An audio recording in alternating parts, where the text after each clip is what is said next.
자, 지금 나홈서를 시작하면서 말씀드렸던 중에 선지서 말씀들은 대체적으로 하나님께서 책망하시는 말씀이에요. 경고하시고 심판에 대한 말씀이에요. 그래서 우리가 선지서 말씀을 보면 약간 좀 두려움이 앞서기도 하고요. 특히 요한계시록 같은 데 넘어가면 아마 대부분의 성도들은 요한계시록에 아마 근처에 가지도 못할 거예요. 무시무시하잖아요. 그런데 지난번에 지금 3주에 걸쳐서 제가 계속해서 여러분들에게 말씀드린 거는 이 경고의 말씀이 하나님의 이 심판의 말씀이 그 대상이 누구냐에 따라서 의미가 전혀 달라진다라는 거예요. 이 점을 놓치면 안 된다는 거예요. 그래야지 여러분들이 말씀을 읽으면서 두려워하는 것이 아니라 이 말씀을 통해서 힘을 얻고 위로를 얻게 된다는 거예요. 하나님께서 오늘 분명히 나홈서 처음 시작하면서 경고의 말씀이다라고 시작을 한단 말이에요. 근데 그 경고의 말씀이 하나님의 백성들에게는, 하나님께 선택받고 구원받은 백성들에게는 어떠한 말씀을 했죠? 두 가지라고 그랬어요. 지혜의 말씀이고 책망의 말씀이다라는 거예요. 하나님의 백성들에게는 아무리 무시무시한 경고의 말씀이라도 그건 지혜의 말씀이고 단순히 책망의 말씀이다. 그러나 하나님을 대적하는 세력들에게는 이 경고의 말씀이, 악한 영의 세력에게는 이 경고의 말씀이 어떤 말씀이라고 그랬어요? 그렇죠. 이제 안 잊어버리셨네. 이제 다시 또 얘기 안 해도 되겠다. 심판의 말씀이란 말이에요. 심판을 선언하시는 말씀이에요. 그러나 하나님의 백성들에게는 아니라는 거예요. 지혜의 말씀이에요. 왜? 그 말씀을 들었을 때 여러분들 성령께서 우리의 양심을 자극을 하세요. 그래서 마음에 찔림이 있을 때는 여러분들 그 말씀을 이렇게 거리끼거나 은혜를 거절하거나 말씀을 이렇게 거부하는 것이 아니라 그때는 하나님 앞에 내 자신을 돌아보고 하나님 앞에서 내 모습을 살펴보면서 회개하면 그만인 거예요. 그럼 하나님께서 우리를 모든 불의에서 깨끗하게 하신 말이에요. 우리가 우리의 죄를 자백하면 하나님은 우리를 모든 불의에서 깨끗하게 하신단 말이에요. 그러니까 마음에 찔림이 있을 때, 하나님이 책망이 하셨을 때 성령께서 우리 안에 내주하시면서 우리 마음에 자극을 주시고 깨달음을 주시고 찔림을 주실 때는 하나님 앞에 내 자신을 돌아보고 회개하면 된다는 거예요. 그럼 하나님께서 용납해 주시고 오히려 위로해 주시고 어루만져 주신단 말이에요. 우리가 죄를 지었던, 실수를 했던, 어떤 일을 했든지 간에 우리가 하나님 앞에 나아가면, 믿음의 보좌 앞으로 담대히 나아가면 하나님께서는 은혜를 베풀어 주신다는 거예요. 그러니까 우리가 두려워하거나 염려할 문제가 아니에요. 혹이 우리가 살아가다 보면 우리 연약한 인간이라서 저와 여러분들이 때로는 죄를 범할 때도 있고 악한 생각을 할 때도 있고 낙심하고 시험에 들 때 있단 말이에요. 그것으로 인해서 하나님께서 나를 책망하시거나 나를 하나님께서 어떤 해를 가하시면 절대 그런 일 없다는 거예요. 하나님 앞으로 나아가기만 하면 하나님께서는 우리에게 은혜를 베풀어 주신다는 거예요. 그러니까 성경에 등장하는 경고의 말씀을 겸손하게 받으면 그 말씀이 나에게 지혜의 말씀이 되어지는 거예요. 그 말씀으로 나를 돌아보고 내가 하나님 앞에 온전히 살아가고 그 말씀 붙잡으면은 그게 나에게 은혜가 되는 거예요. 그러나 우리를 대적하는 악한 영의 세력과 어둠의 세력들에게는 전혀 다른 차원의 말씀이 되는, 똑같은 경고의 말씀인데 그들에게는 심판의 말씀이 되어진다는 거예요. 그러니까 여러분들이 말씀을 묵상하면서 무서운 경고의 말씀이 나왔을 때 두려워하지 말고 그냥 그 말씀을 겸손하게 받으면 되는 거예요. 마음에 찔림이 있으면 하나님 앞에 회개하고 또 그 말씀이 은혜가 되면 감사하고 그럼 되는 거예요. 그러니까 더 이상 말씀을 읽으면서 여러분들이 두려워하지 않았으면 좋겠어요. 그 말씀 가운데 계신 하나님의 그 선하심과 인자하심을 바라보며 그 하나님을 붙들었으면 좋겠어요. 자, 하나님은 우리에게 어떤 어려움과 고난과 절망적인 상황이 찾아오고 아무리 악한 자가 권력을 잡고 온갖 못된 짓을 다 할지라도 우리가 끝까지 하나님만을 바라보고 의지하기를 하나님은 원하십니다. 그러니까 우리의 삶의 어떤 형편과 어떤 처지와 어떤 상황, 기쁠 때나 슬플 때나 잘 될 때나 안 될 때나 우리가 하나님만을 바라보고 의지하기를 하나님은 원하신다라는 거예요. 하나님은 당신의 백성들이 환난을 당할 때, 고난을 당할 때 피할 산성이 되기를 원하신다는 거예요. 아침에 말씀드렸던 것처럼 우리가 앞으로 살아가면서 우리 인생에 끊임없이 고난은 계속 찾아올 거예요. 나의 의사와는 상관없이 고난은 끊임없이 나를 찾아올 거예요. 하나님이 우리에게 고난을 허락하셨기 때문에. 고난은 하나님의 고유 영역이에요. 하나님께서 우리에게 왜 허락하셨는지 우리가 그때는 알 수 없어요. 그런데 하나님께서 우리에게 고난을 허락하시면서 우리에게 원하시는 것이 있어요. 그게 뭐냐면은 하나님께서 우리의 피할 산성이 되기를 원하신다는 것입니다. 고난을 당한 성도들에게 하나님께서는 피할 산성이 되기를 원하신다는 거예요. 그러니까 고난 당했을 때 우리가 누구에게로 피해야 된다는 거예요? 하나님께로 피해야 된다는 거예요. 하나님만을 바라봐야 되고 하나님만을 의지해야 된다는 것입니다. 하나님이 그걸 원하시기 때문이에요. 하나님을 찾고 구하며 의지하는 자들에게는 한없이 인자하시고 선하신 분이 우리 하나님이십니다. 하나님과 성도들은 아주 친밀한 관계에 있었어요. 제가 그래서 친밀함에 대해서 여러 번 설교했잖아요. 하나님을 가까이 하는 것, 하나님과 친밀한 관계를 쌓는 것, 그거를 하나님이 원하시기 때문에 그러는 거예요. 하나님은 마치 우리와 친구와 같이 될 정도로 그렇게 친밀하게 있기를 원하신다라는 것입니다. 그래서 성도들은 환난과 고난이 찾아오면 무조건 하나님에게로 피해야 합니다. 고난이나 환난이 찾아왔을 때 사람을 의지하거나 물질을 의지하거나 세상적인 것을 의지해서는 안 됩니다. 왜냐하면 그것이 오히려 가장 위험한 일이기 때문입니다. 왜냐하면 하나님의 때가 되면 그 모든 세상적인 것을 하나님 다 태워버리실 것이기 때문에. 자, 마지막 날 하나님의 심판을 성경은 어떻게 묘사하고 있냐면 불의 심판으로 묘사하고 있어요. 모든 것을 다 태워버리셔요. 그러니까 세상에 썩어지고 없어질 것들, 모든 것들이 다 그 불의 심판 앞에 남아나지가 않아요. 다 태워서 다 살라서 사라져버립니다. 그런데 한 가지만 사라지지 않는 것이 있어요. 그 불의 심판 앞에서 아무렇지도 않은 것이 한 가지 있어요. 그게 뭐냐면 믿음이라는 거예요. 그래서 그 불의 심판 앞에서 모든 것이 다 타고 남은 믿음, 그 믿음을 뭐라고 하냐면 정금과 같은 믿음이다라고 하는 거예요. 그래서 저와 여러분들이 믿음으로 구원을 받는 거예요. 그 믿음 위에 우리의 인생의 집을 세우면은 마지막 심판날에 그 심판의 불 앞에서 모든 게 다 탈지라도 저와 여러분들은 그냥 지나가는 거예요. 그 심판이 저와 여러분들에게 어떠한 해를 가할 수 없어요. 믿음이 있기 때문에. 믿음은 하나님 앞에서 그대로 남고 그 믿음을 하나님은 존귀하게 여겨주시기 때문입니다. 그래서 우리가 믿음으로 살아가는 것입니다. 오늘 우리가 환난을 당하면 피할 곳이 예수 그리스도의 십자가 그늘 아래뿐입니다. 그 십자가가 우리를 하나님 앞에 온전하게 서게 하며 하나님의 진노의 심판을 면하기 때문에 우리가 믿음으로 십자가를 붙잡으면 하나님의 진노의 심판이 그냥 지나가게 돼 있어요. 심판이 와오면서 우리를 치는 게 아니라 그냥 지나가게 돼 있다는 거예요. 믿음으로 주님의 십자가를 붙들기만 하면 하나님 앞에 온전히 서 있을 수도 있다는 거예요. 그래서 우리가 고난 가운데 십자가를 붙들면 하나님께서 우리의 피할 산성이 되어주셔서 망하지 않게 붙들어 주시는 거예요. 고난이 우리를 찾아왔는데 여러분 우리가 고난이 찾아왔다고 해서 우리가 실패하거나 망한 것이 아니에요. 우리 그렇게 생각할 때가 있어요. 아주 극심한 고난이 찾아왔어요. 인생이 힘들고 고난이 막 겹치고 고난이 줄줄이 찾아오는 그 사람을 바라보면서 실패한 인생이라고 말할 수 있어요? 아니라는 거예요. 고난이 찾아왔다고 해서 우리가 실패한 것이 아니다라는 거예요. 우리가 망하지 않는다라는 사실을 기억하시기 바랍니다. 하나님은 악한 자들을 득세하게 하여서 믿는 자들을 때때로 정신 차리게 하실 때가 많습니다. 나훔 선지자가 예언하던 때도 그러했습니다. 하나님께서 아수르라는 아주 난폭하고 악한 족속이 득세하게 하셨어요. 하나님께서 그렇게 만드셨어요. 그들이 온 세상을 공포로 다스리게 하셨습니다. 북쪽 이스라엘은 그 난폭한 족속 아수르의 침략을 당해서 이미 멸망해버렸고 나훔 선지자 때는 이미 북쪽 이스라엘은 멸망한 상태였어요.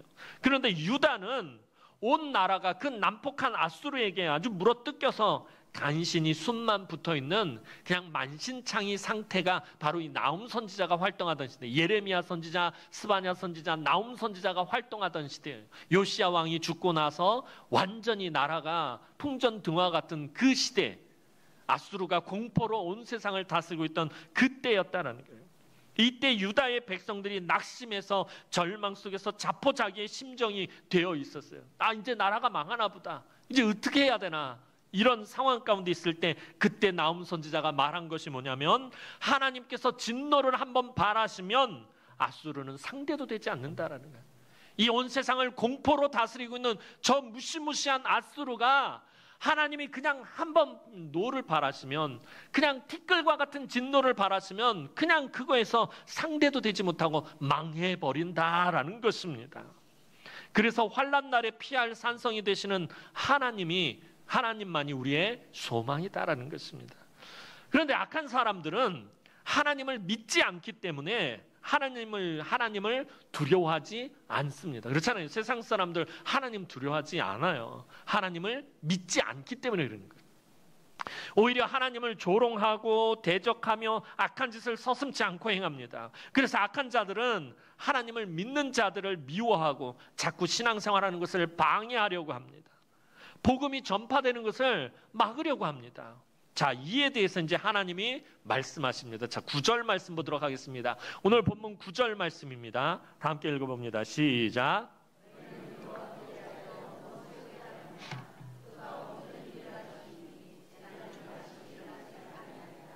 자, 하나님께서는 난폭한 니느웨 백성들에게 그들의 악한 생각과 악한 계획이 그들을 망하게 할 것이다 라고 말씀하고 있어요. 그러니까 쉽게 예를 들면 우리가 예전에 금요기도회 때 에스더서를 살펴봤잖아요.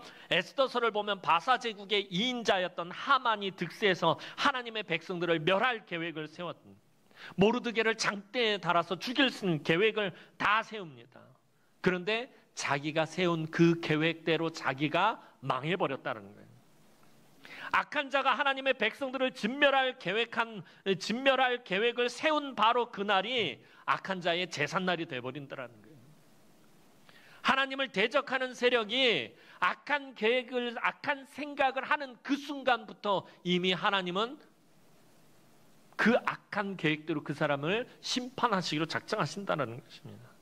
히스기야 왕 때 아수르가 18만 5천의 군사를 이끌고 쳐들어와서 유다 땅을 초토하고 예루살렘을 핍박했던 적이 있었습니다. 그들이 하나님의 허락도 없이 예루살렘을 멸망시키려고 한 그날 천사의 손에 아수르 최정예 군대 18만 5천이 하룻밤 사이에 그냥 다 송장이 되고 말았습니다. 자, 10절 말씀을 보면 악한 자들의 종말을 비유하고 있어요. 10절 말씀 보겠습니다. 시작.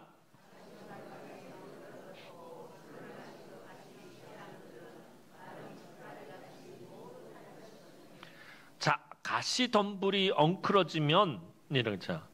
가시덤불, 가시 엉겅퀴 같은 것들의 특징이 뭐냐면 이게 옷에 박히면은 잘 빠지지도 않는다 그래요. 이 가시 엉겅퀴들은 서로 자기네들끼리 이렇게 엉클어져 버리면 도저히 풀어지지도 않고 다른 풀에 붙어서 떨어지지도 않고 짐승 털에 붙어서 떨어지지도 않고 도무지 쓸데없는 거예요. 이 가시덤불들 얽히고 꼬인 거 도저히 풀 수가 없기 때문에 그래서 가시나 가시 엉겅퀴들은 다 어떻게 하냐면 다 불태워버립니다. 보는 족족 다 태워버릴 수 있는 거예요. 지금 그렇게 말하고 있는 거예요. 악한 사람들은 하나님 앞에 가시 엉겅퀴와 같다라는 거예요.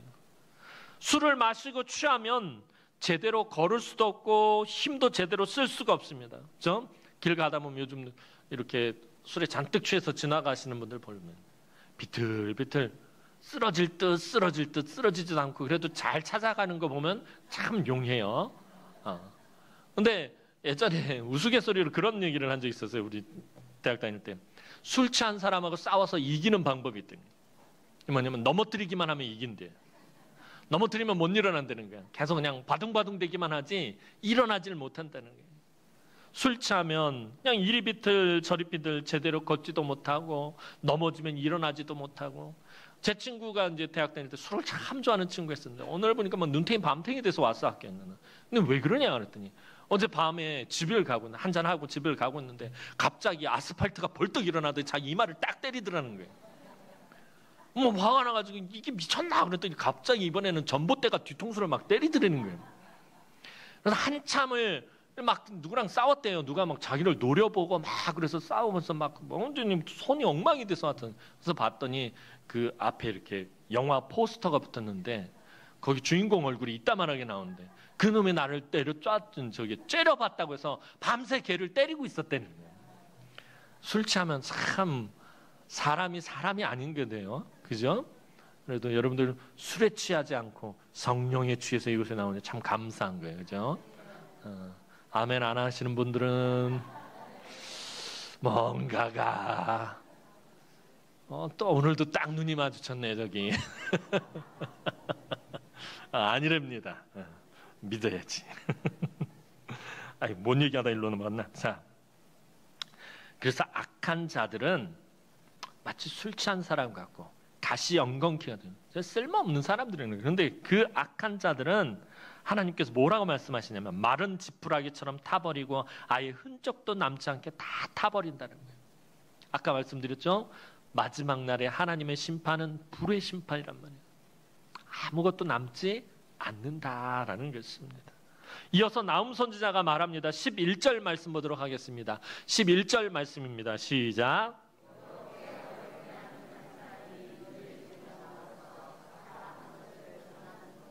자, 여기서 악을 꾀하는 한 사람은 1차적으로는 지금 아수르를 의미하는 거예요. 아수르가 나와서 악한 것을 꾀하는 거예요. 하나님의 백성들을 멸하려고 하고 많은 세상 사람들에게 고난을 주는. 하지만 어느 시대든지 하나님을 대적하는 세력들이 있는데 여기서 이 악한 악을 꾀하는 한 사람은 하나님을 대적하는 세력들을 상징하는 말입니다.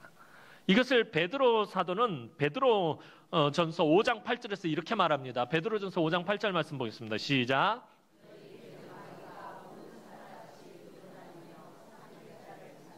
자, 너희 대적 마귀가 우는 사자와 같이 두루다니며 삼킬 자를 찾는다라고 이렇게 표현하고 있어요. 우리가 살고 있는 세상은 항상 영적 싸움이 아주 치열하게 벌어지고 있습니다. 사탄 마귀는 우리의 약점을 너무나도 잘 알고 그 약점으로 항상 우리를 미혹하고 넘어뜨리기 위해서 악한 것을 꾀한다라는 것입니다. 오늘도 그러고요. 내일도 그러고 이 땅을 사는 동안에 사탄은 끊임없이 악한 것을 꾀할 거예요. 저와 여러분들을 넘어뜨리기 위해서. 저와 여러분들이 하나님 나라로 가는 그 길을 막기 위해서 끊임없이 악한 꾀를 낼 것입니다. 그런데 우리 힘으로는 절대 사탄 마귀를 이길 수가 없습니다. 사탄 마귀를 절대로 이길 수가 없어요. 우리 힘과 우리 능력과 우리 의지로는 이 사탄을 절대로 이길 수가 없어요. 그래서 우리가 피할 산성이신 하나님께로 피해야 된다는 거예요. 아침에 말씀드렸던 것처럼 그냥 내가 주일에 와서 예배드리고 헌금하고 내가 열심히 봉사한다고 해서 내 믿음이 대단한 것처럼 생각하고서는 그러다가는 사탄한테 깨지기 쉽상이라는 거예요. 우리의 힘으로는 이길 수가 없어요. 저와 여러분들이 하는 그런 정도의 그 정도의 믿음 가지고는 사탄을 이길 수가 없다는 거예요. 그래서 우리가 끝까지 듣는 거예요. 하나님을 의지해야 됩니다. 하나님을 붙잡는 거예요. 내 힘으로 이길 수 없어요. 하나님의 능력으로 이기는 것이에요. 성령의 능력으로 이기는 것입니다. 그러니까 내가 붙잡는 것들이 내가 내 의지를 모든 것들을 내려놔야 비로소 사탄과의 싸움이 성립된다는 것입니다. 내 힘으로는 절대 안 돼요. 사탄이 우리를 아무리 괴롭히려 들어도 이 땅에서만 잠깐 가능하다라는 사실을 또한 우리가 기억해야 돼요. 이 땅에서만 우리를 괴롭힐 수 있어요. 하나님 나라에 감히 범접조차 할 수 없어요. 그래요. 천국 소망을 가지고 우리가 살아가는 거예요. 하나님의 허락 없이는 우리의 머리카락 하나도 해할 수가 없어요. 욥기서를 보면 그러잖아요. 사탄이 욥을 해하기 위해서 하나님께 허락을 받아요. 하나님의 허락 없이는 절대로 우리의 머리카락 하나도 해할 수 없다라는 거예요. 물론 영적인 전쟁을 하다 보면 우리가 영적인 싸움을 하다 보면 큰 위기를 만나고 큰 고통과 큰 고난을 만날 때가 있습니다. 믿음을 지키기 위해서 괴로움과 고난을 당하는 이럴 때가 많다라는 거예요. 아까도 말씀드렸던 것처럼 우리가 신앙생활 하다가 큰 고난이 찾아왔다고 해서 큰 어려움이 찾아왔다고 해서 우리가 패배하거나 실패한 게 아니다라는 사실을 여러분들 분명히 기억하셔야 돼요. 내가 열심히 신앙생활 했는데 암에 걸렸어요. 내가 실패한 인생인가? 아니에요. 내가 열심히 신앙생활 했는데 그만 사업이 망하고 말았어요. 여러분 내가 실패한 인생인가요? 패배한 건가요? 아니라는 거예요. 성경에서는. 절대 아니다라는 것입니다. 여러분 고난은 믿음을 지키기 위해서 그 고난 가운데서 여러분들 버티는 것 이게 절대 실패한 것 아니고 패배한 것 아니다라는 것입니다. 그것은 하나님 앞에서 영광이요 은혜인 것입니다. 아침에 말씀드렸던 것처럼 고난은 저와 여러분들을 하나님 앞에서 존귀하게 만드는 것이에요. 저와 여러분들이 이 땅에서 실패한 인생이라는 증거가 아니라 하나님의 존귀한 자녀라는 증거가 된다는 것입니다. 우리가 하나님 나라를 위해서 고난을 당하고 괴로움을 당한 만큼 저와 여러분들이 하나님 나라를 차지하게 되어 있다는 거예요. 그래서 사도 바울은 로마서 8장 17절에서 분명하게 말씀합니다. 로마서 8장 17절 말씀 보겠습니다. 시작.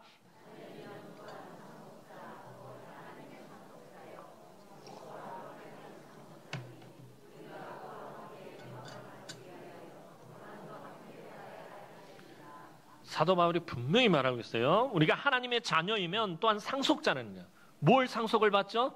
하나님 나라를 상속받잖아요. 하나님 나라를 상속받는 자는 하나님의 상속자요. 그리스도와 함께 한 상속자니 우리가 그와 함께 영광을 받기 위해서, 우리가 그와 함께 천국에 가서 예수 그리스도와 함께 왕노릇하기 위해서는 고난도 함께 받아야 할 것이라는 거예요.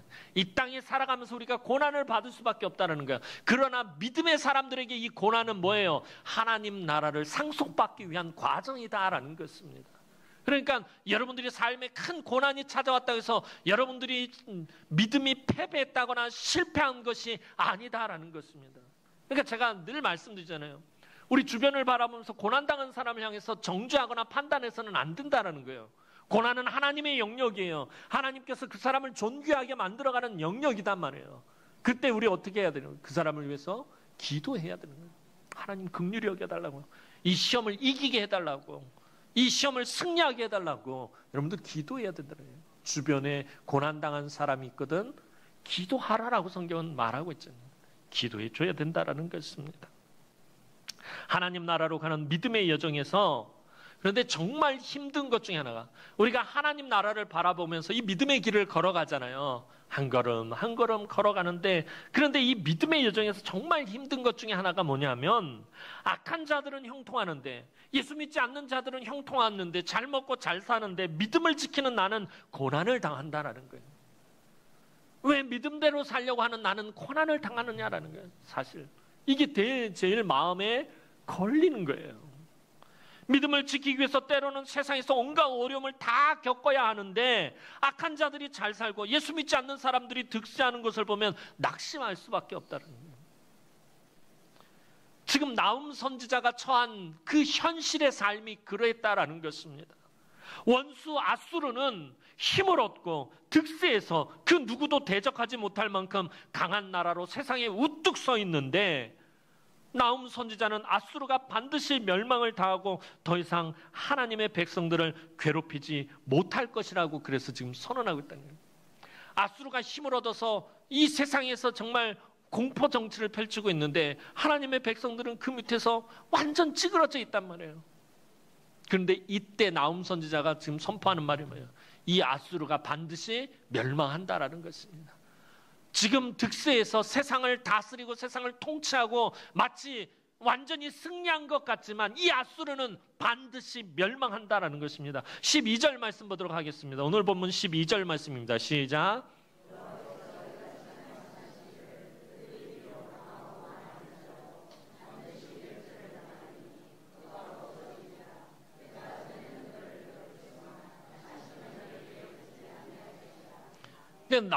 나움서를 묵상하면서 저희가 막 요즘 이제 은혜를 받는 게 뭐냐면은, 이 말씀이 나를 향한 경고의 말씀이 아니라 나를 힘들게 하고 나를 고통스럽게 하는 내 삶의 고난과 환난과 걱정과 근심과 염려와 시험의 모든 것들을 향해서 하나님이 지금 경고하고 계신다라는 거예요. 하나님께서 지금 내 편이 되어서 지금 이 악한 모든 것들에 대해서 하나님이 경고하고 계신다는 거예요. 나움 선지자도 그랬을 거예요. 아수르를 바라보면서 저 아수르가 정말 망하기는 할 건가? 우리를 이렇게 힘들게 하고 괴롭히는 저 아수르가 정말 망할 건가? 그런데 하나님께서는 그 아수르를 멸망하겠다라고 말씀하시는 거예요. 하나님은 아수르가 아무리 강하고 그 숫자가 많다 할지라도 반드시 멸절할 것이라고 말씀하십니다. 자, 12절에서 여호와께서 이같이 말씀하시기를, 그들이 비록 강하나, 강하고 많을지라도 할 때 이 강하다라는 말의 원전의 의미가 뭐냐면 부족함이 없다, 빈틈이 없다라는 거예요. 성경도 그런 거예요. 아수르가 얼마나 강한지 부족함이 없다는 거예요. 빈틈이 없다는 거예요. 빈틈조차도 뭔가 좀 빈틈이 보여야지 이제 망하려나 보다라는 그 희망을 가질 텐데 아무리 아수르를 봐도 부족함이 없다는 거예요. 빈틈이 없다라는 거예요. 그러니까 아수르는 지금 찔러도 피 한 방울 안 나올 만큼 강하다라는 것입니다. 절대적인 힘과 권세를 가진 아주 강한 맹수와 같아서 그 어떤 나라도 아수르를 이길 수 없을 정도로 보였다라는 거예요. 나훔 선지자 당시에도. 그런데 하나님은 세상의 모든 것을 다 잡아먹을 듯이 으르렁거리는 이 맹수와 같은 아수르를 향해서 멸절당하고 없어질 것이다 라고 분명히 말씀하셨다는 거예요. 이 멸절당하다와 없어지다는 같은 말입니다. 하나님께서 반드시 그렇게 하시겠다는 하나님의 강한 의지를 나타내신 것이에요. 다른 표현을 쓰면 하나님이 아수르를 진멸하시겠다는 것입니다. 하나님의 백성을 괴롭히고 고통을 준 아수르를 완전히 흔적도 남지 않고 다 없애버리겠다는 것입니다. 물론 아수르를 득세하게 하신 것은 하나님이시지만 아수르는 하나님이 허락하신 것을 한참 넘어서서 하나님의 백성들을 괴롭혔어요. 하나님은 아수르를 들어서 사용하신 게 어떤 정도의 개념이냐면 아수르를 통해서 하나님의 백성들을 정신 차리게 하시려고 회초리와 같은 힘을 아수르에게 허락하신 거예요. 그러니까 아수르는 하나님의 백성들에게 회초리와 같은 역할을 하는 거예요. 제가 어릴 때 참 회초리를 많이 맞았어요. 사고를 많이 친 것 같지 않은데 제 기억에는 우리 어머니한테 회초리를 좀 많이 맞았어요. 그래서 어떤 날은 집에 가는데 오늘은 잘못한 게 있어서 아무래도 회초리를 맞을 것 같아. 꾀를 내야죠, 이제. 그래서 집에 들어가기 전에 제가 회초리를 하나 만들어서 갖고 갔어요. 좀 회초리를 좀 너긋너긋하게 만들고 좀 몇 대 맞으면 이렇게 부러질 정도로 이렇게 해가지고서는 다 꾸며가지고 다 갖고 갔어요. 우리 어머니가 딱 보더니 어머니, 엄마 내가 잘못했어요. 이걸로 저를 때려주세요. 그랬더니 엄마가 네가 잘못한 줄 아니까 이걸로 때리지 않겠다 그러는 거예요. 이거 아닌데? 근데 갑자기 어머니가 옆에 있는 대나무 빗자루를 주시는 거예요. 대나무 빗자루로 맞았어요. 이거는. 이게 맞을 때는 이게 아무 상관이 없구나. 괜히 꾀부렸다가 더 크게 맞은 것 같아요. 자, 하나님께서 아수르를 회초리로 선택을 하신 거예요. 회초리로 사용하신 거예요. 그런데 이 아수르가 회초리의 역할을 한 게 아니라 무슨 역할을 했냐면 몽둥이의 역할을 한 거예요. 스스로.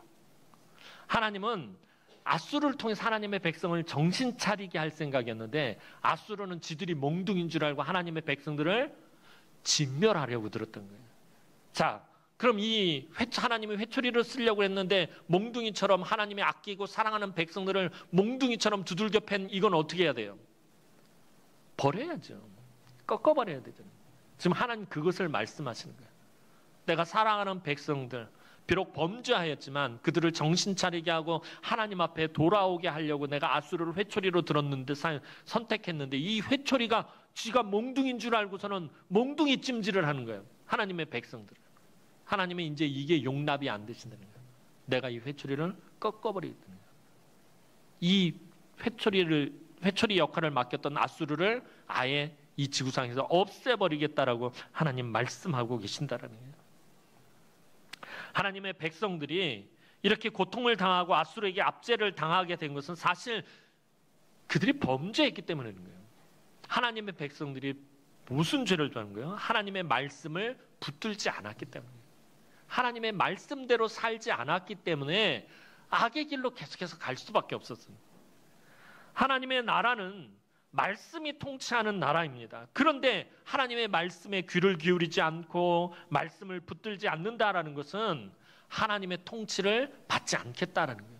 오늘 저와 여러분들도 마찬가지예요. 하나님의 말씀을 묵상하지 않고 하나님의 말씀을 귀 기울여 듣지 않고 하나님의 말씀대로 살려고 하지 않는다면 나 하나님의 통치를 받지 않겠다라는 것과 똑같은 짓입니다.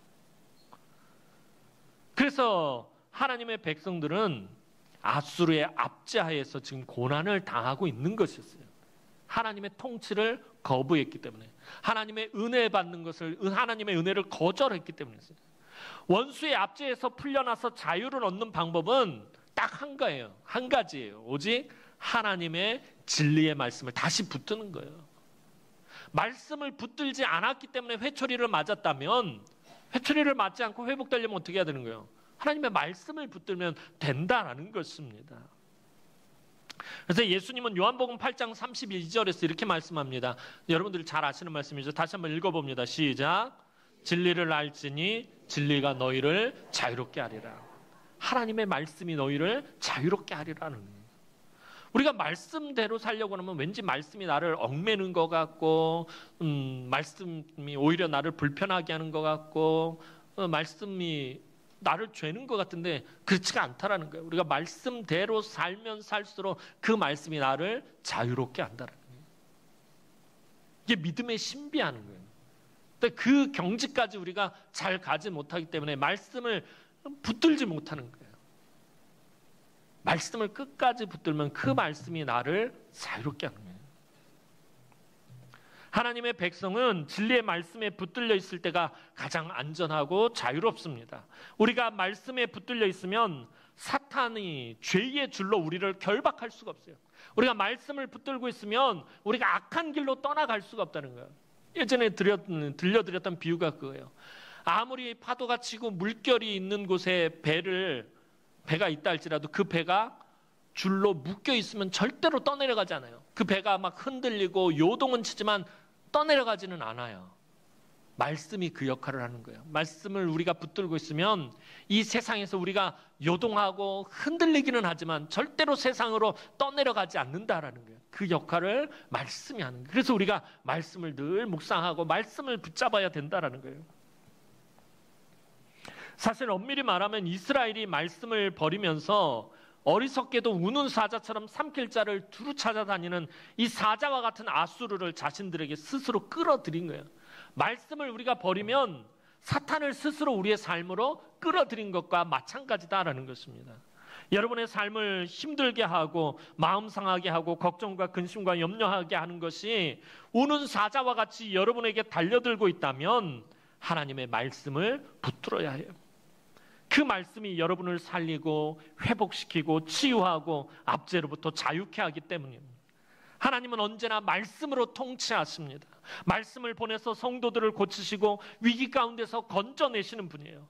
아수르를 멸절하신 것처럼 여러분의 삶에서 아수르와 같이 고통스럽게 하는 것을 결국에 하나님은 멸절하실 것이다라는 거예요. 그런데 내가 말씀이 내 귀에 거슬린다고 해서 그 하나님의 말씀에 귀 기울이지 않는 것은 제일 어리석은 일이다라는 것입니다. 그런데 아수르 입장에서 보면 사실 좀 억울할 수도 있습니다. 힘과 권세를 줄 때는 언제고 이제는 멸절하겠다라는 것이냐고 항의할 수도 있습니다. 그러나 아수르는 하나님께서 주신 힘과 권세를 필요 이상으로 남용해서 온 나라와 온 족속을 괴롭히고 고통스럽게 하는 데 사용했고요. 더 나아가서는 하나님의 백성들을 괴롭히면서 하나님을 조롱하고 모욕하는 교만함을 보였어요. 그래서 하나님은 다시는 아수르가 하나님의 백성들을 괴롭히지 못하도록 완전히 없애버리시겠다라고 지금 말씀하시는 거예요. 하나님은 아수르를 멸절하시겠다고 말씀하신 후에 백성들에게 다음과 같이 말씀하셨어요. 내가 전에는 너를 괴롭혔으나 다시는 너를 괴롭히지 아니할 것이라. 내가 너를 다시는 괴롭히지 아니할 것이다. 이게 무슨 말씀입니까? 아수르가 하나님의 백성들을 잔인하고 난폭하게 압제했는데 하나님은 당신께서 하나님의 백성들을 괴롭게 하셨다라고 말씀하십니다. 이 말은 아수르를 보내서 하나님의 백성들을 괴롭게 하신 이가 바로 하나님이시다라는 말입니다. 하나님의 백성들이 범죄해서 하나님께서 아수르를 도구로 사용하셨다라는 의미입니다. 즉 지금 아무리 아수르가 득세하고 그 힘이 절대적이어서 그 누구도 대적하지 못하는 것 같더라도 결국에는 아수르가 하나님의 주권적인 통치 아래에 있기 때문에 두려워하지 말라라는 것입니다. 이제 하나님께서는 그동안 아수르의 잔인한 압제와 침략 속에서 고통을 당한 유다 백성들에게 마지막 귀한 메시지를 주십니다. 13절 말씀 보겠습니다. 13절 말씀입니다. 시작.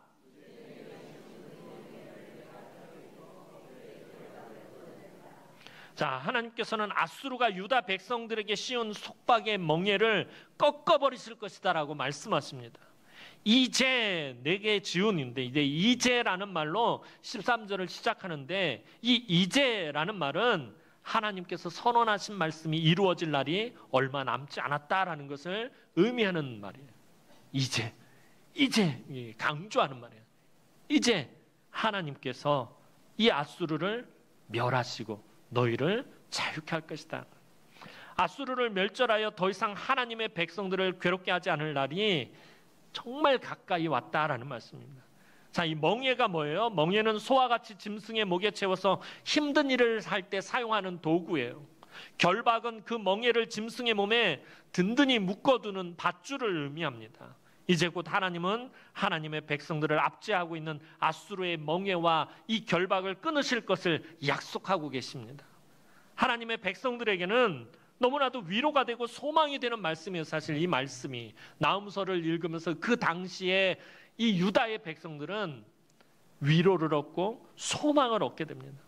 하지만 유다의 백성들이 이 하나님의 약속을 듣고 마냥 좋아하기만 하면 안 됩니다. 여기서 유다의 백성들은 이 하나님의 말씀을 들으면서 왜 하나님께서 앗수르라는 회초리를 사용하셔서 하나님의 백성들을 괴롭게 하셨는지를 깨달아야 하기 때문입니다. 하나님의 백성인 우리들을 왜 하나님께서 괴롭게 하셨을까? 왜 고난을 허락하셨을까? 스스로에게 질문해야 합니다. 하나님의 백성들은 큰 어려움과 고난을 당할 때 내가 하나님을 믿는다고 하면서 하나님의 말씀보다 세상적인 것을 더 붙잡고 있었고, 사람을 더 의지했고, 물질을 더 의지했고, 썩어질 것들을 더 붙잡았구나. 그래서 내가 이런 회초리를 맞는구나라고 고백해야 한다는 것입니다.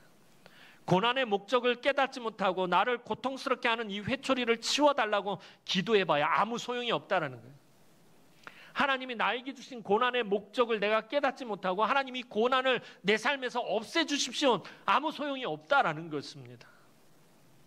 그 회초리가 없어져 봐야, 그 고난이 없어져 봐야 또 다른 회초리가 등장하고 또 다른 고난이 찾아오기 때문이에요. 하지만 우리의 믿음 없음과 교만함을 깨닫고 하나님 앞에 엎드리면 하나님은 그 회초리를 부러뜨려 버리신다는 거예요. 하나님은 고난의 용광로를 통해서 백성들의 믿음이 의심, 욕심, 이기심, 교만과 같은 불순물과 찌꺼기들이 태워지고 걸러져서 정금과 같은 믿음으로 하나님 앞에 서게 하십니다. 우리가 하나님의 말씀을 다시 붙잡고 그 말씀의 통치를 받으면 우리를 무겁게 억누르던 멍에와 결박이 풀리게 된다는 것입니다. 사랑하는 성도 여러분, 우리 삶에 악이 득세하여 우리를 힘들게 할 때도 있어요. 나를 대적하고 괴롭게 하는 원수가 맹수와 같이 내게로 달려올 때도 있어요. 고난이 겹겹이 쌓여 있을 때도 있어요. 그런데 그 모든 것을 허락하신 분은 하나님이시다는 거예요. 여러분, 내 삶에 고난이 찾아왔는데, 엄청난 고난이 찾아왔는데 그 고난을 허락하신 분이 누구예요? 하나님이에요. 하나님은 왜 내 삶에 이 고난을 주셔가지고 나를 이렇게 고통스럽게 하나? 여러분들 이렇게 이 생각에 머물면은 이 고난이 벗어날 수가 없어요. 자, 여기서 중요한 게 있어요. 이것만 알고 지나가시면 돼요. 자, 정신 차리고 하나만 아시면 돼요. 자, 내 삶에 고난이 찾아왔어요. 누가 허락하신 거라고요? 하나님. 자, 그렇다면 문제의 해결도 누구에게 있어요? 당연히 하나님이죠. 하나님이 허락하셨으니까 이 고난의 문제는 누가 해결해요? 내가 해결해요? 내 남편이 해결해요? 내 자녀들이 해결해요? 하나님만이 해결하실 수 있다는 거예요. 그러니까 우리가 누구를 붙잡아야 되는 거예요? 하나님을 붙잡는 거예요. 하나님께 더 담대히, 더 간절하게 매달려야 한다는 거예요.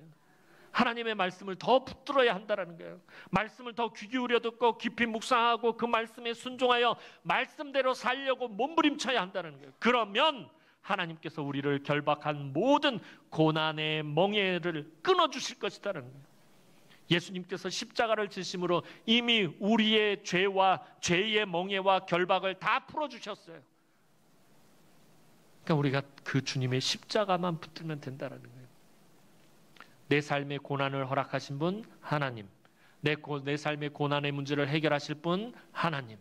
근데 그 하나님은 내 삶에 피할 산성이 되기를 원하시는 그 하나님을 붙들고, 말씀으로 통치하신 그 하나님의 말씀을 붙잡고 그 말씀대로 살려고 몸부림치다 보면 어느덧 고난이 떠나가는 것을 발견하게 됩니다. 하나님이 내 삶을 겹겹이 묶어놨던 그 고난의 멍에들을 다 끊어버리시는 것을 목격하게 된다라는 것입니다. 오늘도 주의 귀한 성도들이 십자가를 의지하여 하나님께 간구할 때 우리 주님께서 그 고난의 멍에를 깨뜨리시고 그 환난의 결박을 끊어버리시는 그 은혜들을 늘 삶 가운데서 풍성하게 누리시는 우리 남원의 모든 성도들이 되길 주님의 이름으로 축원합니다. 기도드리겠습니다.